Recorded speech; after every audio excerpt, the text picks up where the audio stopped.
Gadis barbar pilihan Ustadz Tampan. Bab 149. Saya suami pencemburu. Jangankan wajahmu yang terlihat, bayanganmu saja saya tidak ingin membaginya pada orang lain. Ikram Fahiri Al-Husain. Ini sudah seminggu berlalu, tidak ada tanda-tanda keberadaan Manda. Dia seolah menghilang bak di telan bumi. Para polisi pun sudah menyerah mencari keberadaannya, saking tidak menemukan jejaknya sedikit pun. Perlu kita ketahui rumah sakit milik Dr. Andro adalah rumah sakit yang tidak memiliki surat izin untuk beroperasi. Tentu saja rumah sakit itu tidak tercatat di pemerintahan. Orang-orang yang ingin mempercantik tubuhnya mengetahui rumah sakit itu karena ada bawahan Dr. Andro yang bekerja membagikan brosur kepada para wanita yang ingin cantik. Itu mengapa keberadaan Manda tidak bisa ditemukan karena rumah sakit Andro tidak bisa ditemukan. Apalagi tempatnya di luar kota. Dia kan sekarang jadi buronan polisi. Mungkin bisa jadi dia berada di suatu tempat lalu. Tiba-tiba hidayah datang padanya karena itulah dia memutuskan untuk tinggal di tempat itu. Ucap Ningwardah berpikir positif sambil memakan apel yang telah dia kupas. Tapi bagaimana kalau enggak teh? Yulia sangat tahu bagaimana sifat Manda. Dia tidak akan berhenti sampai keinginan terwujud. Seminggu ini memang aku hidup aman, tapi bagaimana jika suatu saat nanti dia datang? Aku hanya takut pada kandunganku yang nantinya membesar dia celakai. Bukankah katamu Manda juga tengah mengandung ya? Perempuan yang memakai gamis yang sama dengan warna gamis kakak iparnya itu mengangguk. Nah, dia juga tengah mengandung Yulia. Mana mungkin dia tega ingin mencelaki kandunganmu? Ningwardah tidak akan mengerti sejauh apapun Yulia menjelaskan semuanya. Pikiran kakak iparnya selalu berpikir positif mengenai banyak hal. Udah jangan dipikirkan tentang Manda. Dia sudah tidak ada kabar, mungkin tinggal di luar kota dan memulai kehidupan barunya. Kamu jangan dibuat stres masalah mantan teman toksikmu, mendingan fokus pada pelajaranmu dan kesehatanmu. Yulia harus membuka mulut saat sepotong apel Ningwardah berikan padanya. Mereka tengah berada di belakang dalam, tengah menikmati buah-buahan dan juga membantu para abdin dalam untuk memasak. Namun kini tengah istirahat sejenak di kursi panjang. Ayo sini gabung. Buah-buahannya seger loh. Afwan Ning, lain kali aja, soalnya saya harus pergi dulu karena Umi memanggil. Ningwardah mengangguk pada abdin dalam yang sudah berteman lama dengannya. Teh, panggil Yulia. Tiba-tiba menatap kakak iparnya yang seperti tidak gerah memakai cadar. Bahkan cara makan apel pun harus dibuka setengah cadarnya terlebih dahulu. Menurutnya hal seperti itu ribet. Pakai cadar tuh ribet gak menurut teteh? Kenapa, tanya? Kamu mau pakai cadar? Gak sih, cuman nanya aja. Wanita bergamis coksu dengan cadar senada itu tersenyum tipis. Gak ribet kok kalau udah terbiasa. Malahan teteh nyaman pakai cadar kalau sedang di luar. Cadar ini tuh ibarat pelindung kakak dari pria agar tidak menatap kakak. Hanya Abi yang boleh melihatnya. Abi yang dimaksud adalah Gus Hilmi. Memang panggilan kakak iparnya ini begitu lucu, Abi dan Umi. Gini deh. Teteh sering ke pasar sama Mbak Ayu. Nah, gak ada satupun pria yang tahap teteh. Kenapa? Karena wajah teteh terjaga oleh cadar ini, Yulia. Cadar bagi teteh pelindung dari pria yang tidak bisa menjaga pandangannya. Sekarang paham kan? Paham teh. Terus dari kapan teteh bercadar? Saat usia teteh 5 tahun. Uma yang menyuruh teteh pakai cadar waktu itu. Teteh masih ingat Uma teteh pakai burga bukannya cadar atau nigab. Beliau terlihat anggun ketika memakai pakaian tertutup seperti itu dan hanya kedua matanya saja yang terlihat. Sedangkan seluruh badannya tertutup. Yulia tersenyum mendengarnya. Dia tahu dari mata kakak ipar terlihat dia merindukan umanya yang memang dia ketahui telah meninggal dunia. "MT Wardah, boleh gak aku coba pakai cadar?" Pintanya tiba-tiba dan itu hal yang mengejutkan sekaligus membahagiakan untuk Wardah. "Masya Allah, boleh banget Yulia. Kebetulan teteh selalu bawa stok cadar karena Unaya selalu mengotori cadar yang teteh pakai waktu dia makam di pangkuan teteh." Ning Wardah memperlihatkan cadar hitam miliknya yang dia simpan di saku gamisnya. Terlihat matanya menyipit, Yulia tahu kakak iparnya sedang tersenyum. "Tapi bolehkah perempuan sepertiku memakai cadar?" Ragu Yulia dengan kedua tangan saling meremas. "Tentu saja boleh Yulia. Gak ada pengecualian jika kita mau memakai cadar, apalagi alasannya agar terhindar dari zina pandangan pria yang bukan mahram kita." "Bismillah, teteh bantu pakai cadarnya ya Yulia." Perempuan itu mengangguk. Dia hanya diam saat peniti di kerudung segi empatnya yang panjang sebatas pinggang dilepas. Kemudian kedua tali cadar terikat ke belakang kepalanya. Setelah itu Ning Wardah mulai memasang kembali peniti di kerudungnya. "Masya Allah, tabarakallah Yulia. Sungguh kamu terlihat anggun saat memakai cadar. Mata indahmu dengan bulu mata lentikmu ini begitu indah. Sekarang hanya kening dan kedua matamu saja yang terlihat. Sungguh kamu sangat cantik walaupun tertutup seperti ini." Ning Wardah tidak berbohong. Yulia begitu anggun dengan cadar yang menutupi wajahnya. Walaupun tertutup tapi tidak memudarkan kecantikan dalam diri Yulia. Mata bulat dengan bulu mata lentiknya, begitu cantik. "Sesak gak?" Yulia mengangguk jujur, meraba cadar yang terpasang di wajahnya. Walaupun sejujurnya masih terasa tidak nyaman, hatinya entah kenapa mengatakan dia akan terlindungi jika memakai cadar ini. "Udah teh, aku mau lepas aja." Kenapa?" "Aku cuman penasaran bagaimana rasanya jika pakai cadar, hehehe. Dicoba dulu seharian atau sejam pakai cadar ya adik ipar, please." "Tapi teh, dicoba dulu, nanti keputusannya tergantung dari kamu." "Mau tak mau?" Yulia mengangguk. "Aku mau masuk dulu, mau cari cermin ya Teh Wardah. Penasaran aku sama diriku yang pakai cadar." Ning Wardah terkekeh kecil lalu mengangguk. "Bawa sisa apelmu dan makan sampai habis ya." "Iya teh, makasih banyak." Yulia pergi masuk ke dalam. 3 abdin dalam yang dia lewati terlihat menyemangatinya untuk terus memakai cadar membuatnya salah tingkah. Ternyata mereka sejak tadi mendengarkan obrolannya dengan kakak iparnya. "Kenapa juga aku tiba-tiba mau coba pakai cadar?" "Yulia, kamu yakin ingin bercadar? Ini kamu yang petakilan dan kerjaannya cuman nyusahin suamimu mau memakai cadar." Yulia terus bermonolog sampai akhirnya kakinya berhenti saat mendengar suara dari belakang. "Umi mau kemana?" "Ini Unaya bangun, katanya dia mau sama Umi." Alis Yulia mengernyit. Dia berbalik lalu menatap kakak iparnya yang tengah menggendong Unaya yang terlihat lemas sehabis bangun tidur. "Astagfirullahaladzim, kamu siapa? Di mana istri saya?"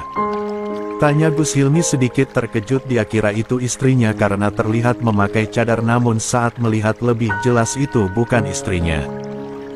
Terlihat dari tinggi badan dan perutnya yang besar. "Lah ini aku Bang, Yulia. Masa gak kenali aku? Serius itu kamu pakai cadar? Kenapa?" Yulia meringis bingung untuk menjawab.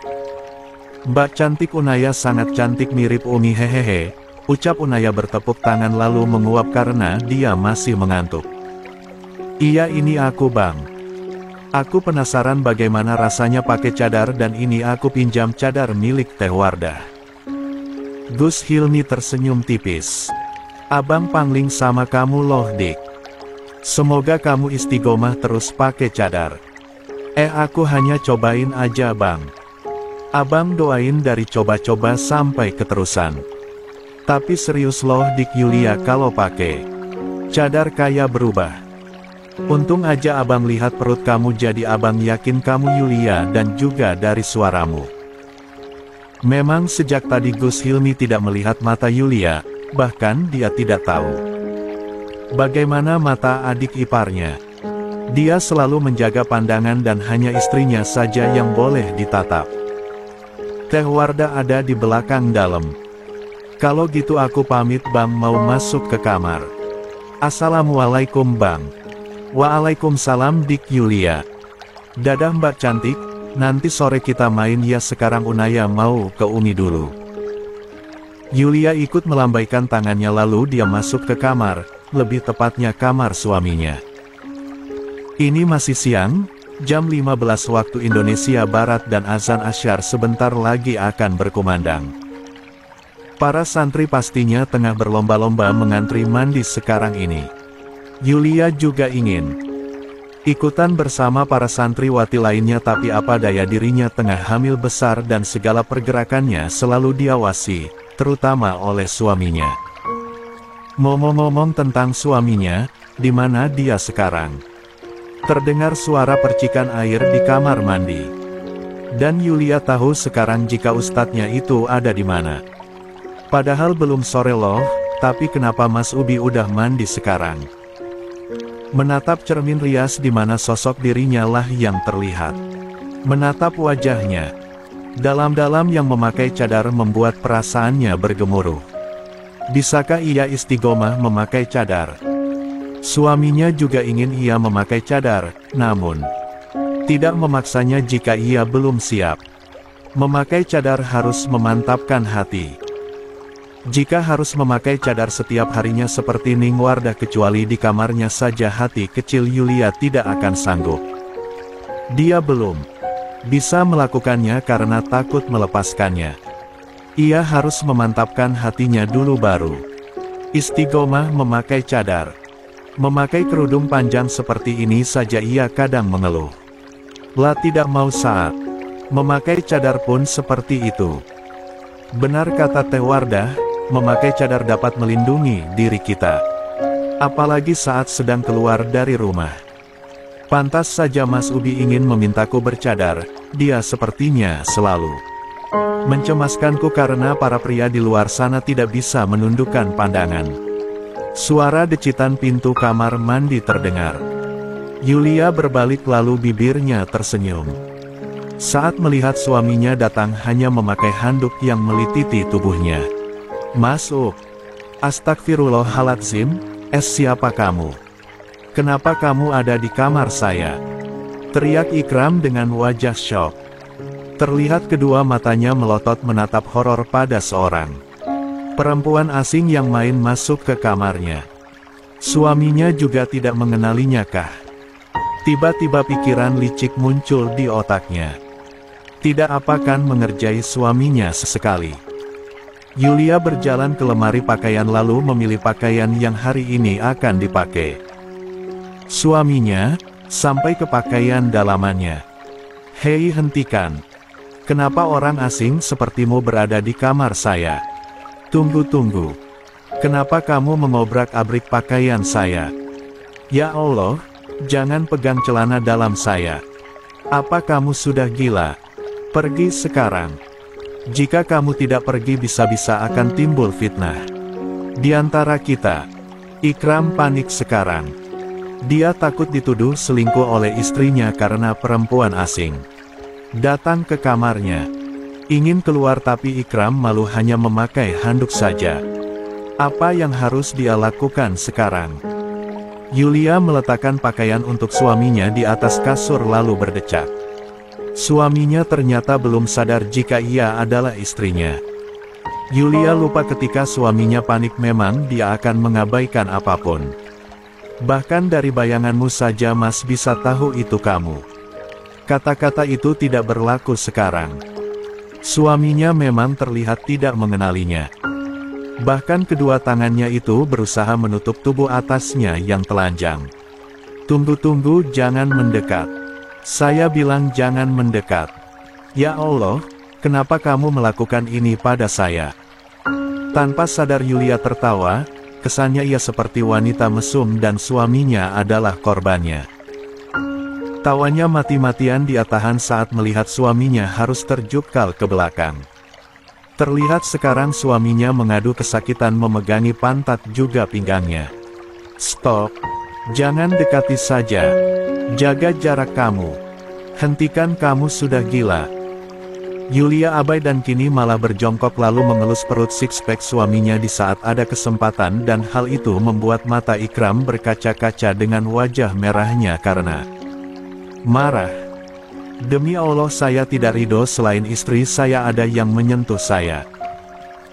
Cek lemah, sepertinya 90% kalau aku orang lain mereka juga akan melakukan hal yang sama pada Mas.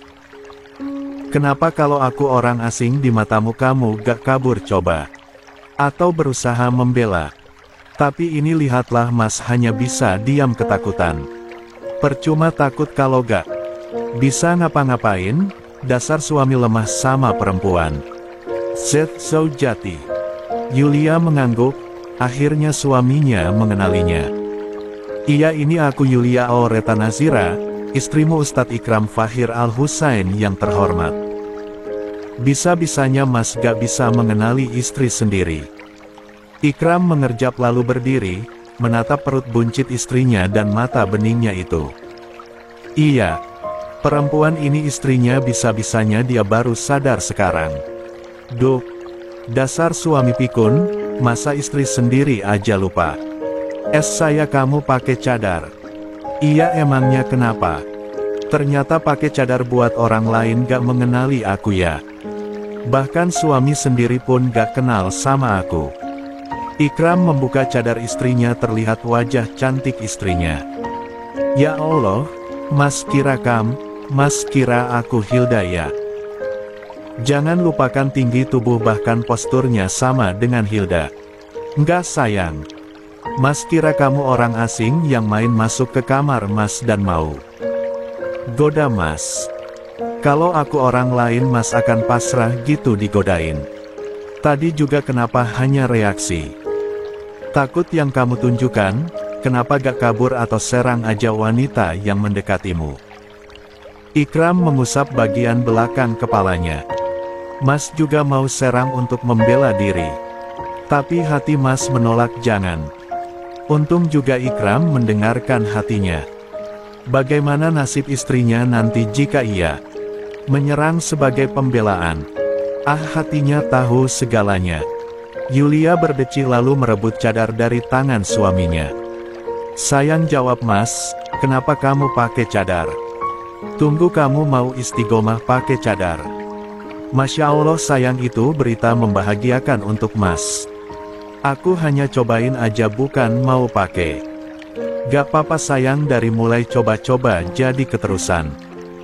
Kayak Mas dulu juga coba-coba minum teh manis terus-keterusan sampai sekarang. Malahan gak pernah lepas dari teh manis. Teh manis, emang suaminya itu tidak pernah lepas dari minuman tersebut. Segala teh. Mungkin pernah suaminya coba di dunia ini. Awas minum teh manis terus bisa diabetes loh Mas. Mas sejak awal udah diabetes. Maksudnya diabetes karena kamu. Kamu kebanyakan gula sih, melebihi teh manis kesukaan Mas. Pipi Yulia memerah seketika. Bisa-bisanya suaminya menyamakannya dengan gula. Tapi kenapa juga hatinya meleleh? Ini pakai koko sama sarung yang udah aku siapin. Pakein sayang. Mas punya tangan, gunanya untuk apa coba? Ikram mengelus pipi istrinya. Untuk manjain kamu lah.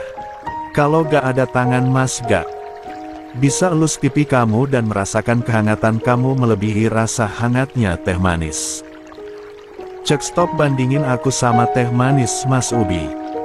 Jelas teh manismu itu gak bisa disaingi sama aku. Ikram tertawa renyah, begitu menggemaskan menyaksikan istrinya yang kesal. Bibirnya yang cemberut dengan alis menukik itu sangat lucu. Dia mulai merentangkan kedua tangannya. Ayo pasangan bajunya ke tubuh Mas sayang. Cara ini kamu bisa dapat pahala loh karena bantu suami. Mas juga sering bantu kamu pakai baju, masa kamu nggak sih? Suaminya ini pura-pura lupakah? Hampir setiap hari bahkan pagi tadi saat memakai jubah pun dipakaian olehnya. Iya dasar suami bawel. Gak apa-apa bawel yang penting tampan. Percaya diri sekali walaupun itu memang kenyataan. Yulia sudah terbiasa akan tingkah laku suaminya yang tidak pernah ditunjukkan pada orang-orang. Mas mau salat berjamaah di musola pesantren? Tanyanya yang kini mengancingi. Koko krim yang suaminya pakai. Iya, bentar lagi azan asyar Mas harus segera ke musola. Yulia mengangguk. Setelah salat nanti aku bolehkan ke asramaku. Aku janji nanti pulang sebelum azan maghrib. Aku hanya bosan kalau gak ada teman-temanku Mas. Hanya teman-temannya lah yang bisa membuatnya berhenti memikirkan rasa cemas di pikirannya. Boleh sayang. Biar Mas yang jemput nanti. Gak usah, nanti aku pulang diantar sama Maryam atau Hawa. Ikram mengangguk. Mengecup kening istrinya dalam-dalam. Istri salehah. Aku belum jadi istri salehah Mas. Tapi bagi Mas kamu udah jadi istri salehah sayang. Masya Allah kamu izin sama Mas, patuh sama Mas, melakukan kewajiban untuk Mas. Itu sudah cukup menjadi istri salehahnya. Mas. Yulia semakin tersenyum lebar mendengarnya. Dia mengelus rahang suaminya yang mulai dipenuhi bulu-bulu halus. Makasih banyak Mas Ubi. Kembali kasih karena sudah hadir mengisi kisah Mas. Sekarang hafalan juznya udah berapa? Alhamdulillah udah 5 juz, ini juga berkat Mas. Ikram menggeleng. Bukan berkat Mas tapi berkat kamu sendiri sayang. Mas cuman membantu selebihnya dari kamu. Mas menunggu hafalanmu yang lain sampai hafalan terakhirmu. Amin, semoga aja aku bisa. Pasti bisa. Nanti Mas sendiri yang akan mengetes hafalan terakhirmu.